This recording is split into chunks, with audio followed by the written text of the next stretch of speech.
Cebuano if you want. Don't do it in Tagalog. English. Yeah. Hi, Leo. Hello po. How did you get involved with the Tabernacle Choir? So I've lived in the States since 2007, and it's always been a dream of mine to join the choir, but I felt unqualified and undertrained. But it's really a calling more than anything else. So when I auditioned, I studied really hard. It's a 7-month process, 7 months of training. And then, of course, when you get in, it's a dream come true. But I've been dreaming of this since 24 years ago. The first time I heard of them, it's a world away, but I figured, it's a dream, but it can happen. It didn't feel like it can be possible, but when it happened, dreams can come true. May mga milagro talaga. What were you doing before you joined the choir? Say again? What were you doing before you joined? So I studied in America. I'm a buyer for the companies I work with. I'm in supply chain management, and as soon as I lived closer to Salt Lake, I've had my eye on the Tabernacle Choir. But like I said, I didn't really feel super qualified to join. I have a lot of things to learn. But before the actual audition, I studied really hard, and I prepared for it, and then so much fun. Can you tell us what was your first experience with the Tabernacle Choir? So I first heard them when I got baptized in the church back in 2001, sorry.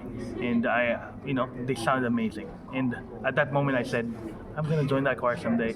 But I knew it was a lofty dream, and that was my first experience. And ever since then, like Hazel said, she hears the choir every year, twice a year, and they sing a lot of great songs. And once I was able to be close enough geographically, it was a goal. And I didn't know it was attainable, but I'm just so happy that I got in. How hard it is to get in with? Very, very difficult because it depends on so many factors. The people they need, if they need the part that you sing, and of course you have to be close to the location of the choir, and you have to be available work-wise. You have to balance everything out because we rehearse Thursdays and Sundays, and sometimes more than that. And there's a sacrifice that your family has to give because they won't be with you on those days.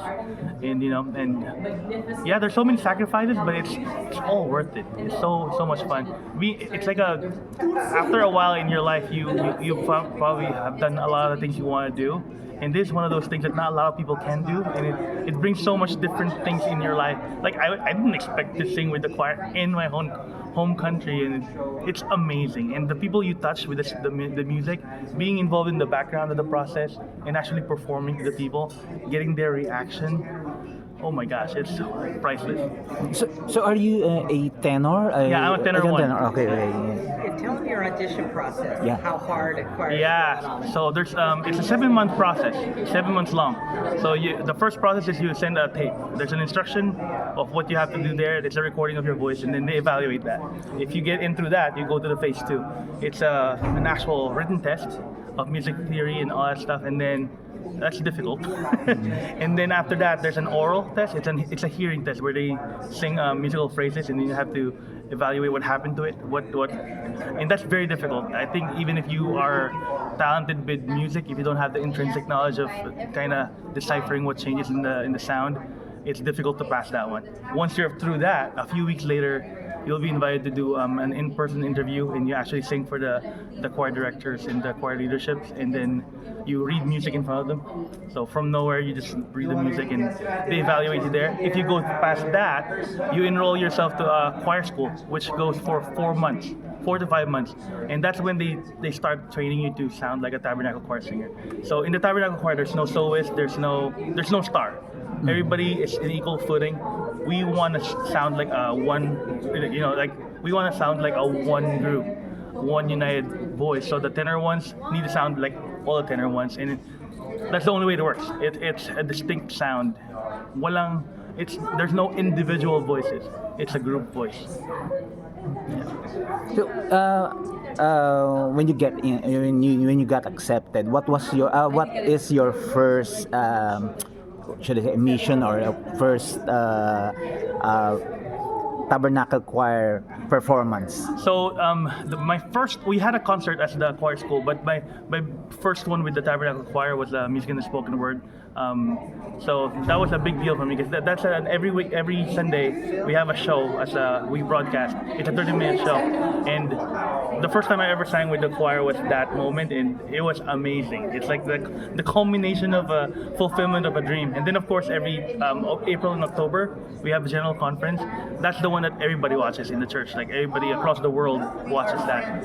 That was amazing. Because as a fan of the choir, I had friends who were in the choir, and whenever I see them on TV, I'm like, I know that person. I know that person. Like my social media feeds blew up the day after the conference because a lot of my friends from home, I served a mission in the Philippines, and a lot of them that I haven't heard from forever, they're like, I saw you on TV, and it was crazy. It was an amazing moment, and not just that. It's the feeling of being able to spread the gospel, spread the joy, the message of its inspiration, and the love of God to everybody. It's done through music.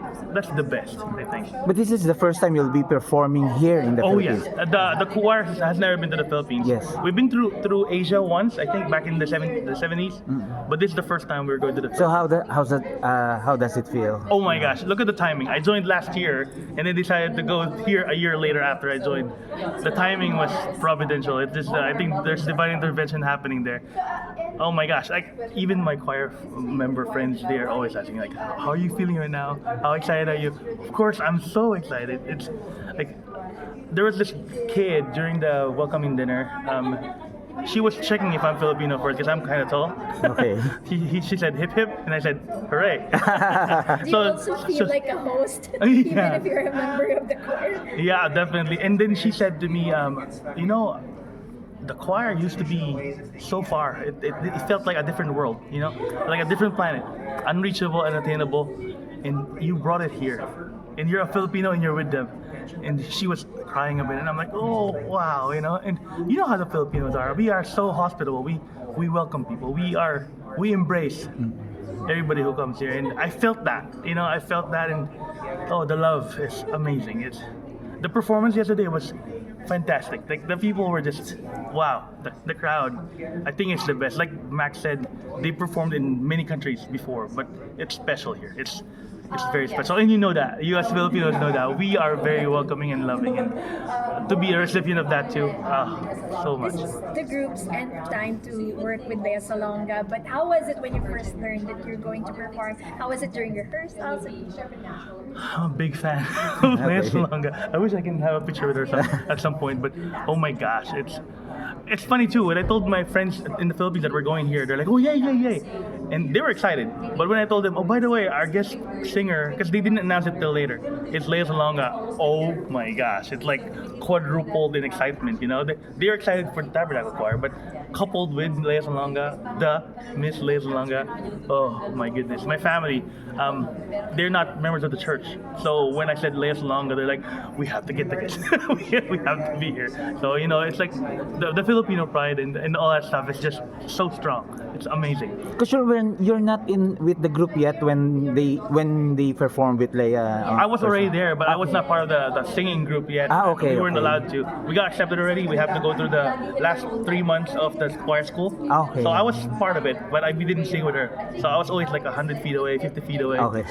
And I'm kind of tall too, so even if we perform with her like tomorrow, I'll be like 100 feet away from her. So, but yeah, I mean, close proximity to the person you idolized for so long is pretty awesome. Sir, how do rehearsals look like? I mean, it's such a huge choir.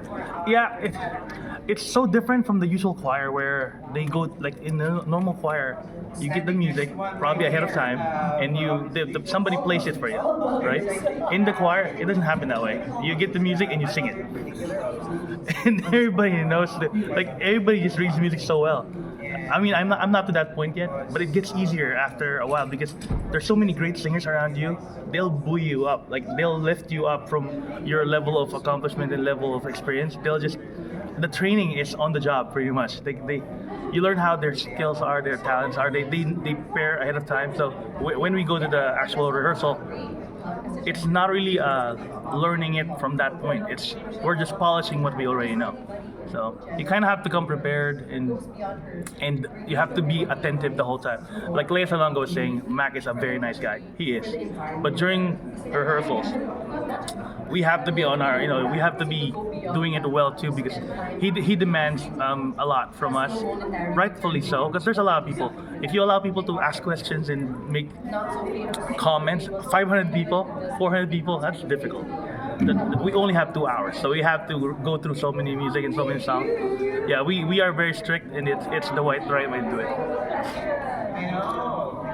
Thank you. Thank you so much.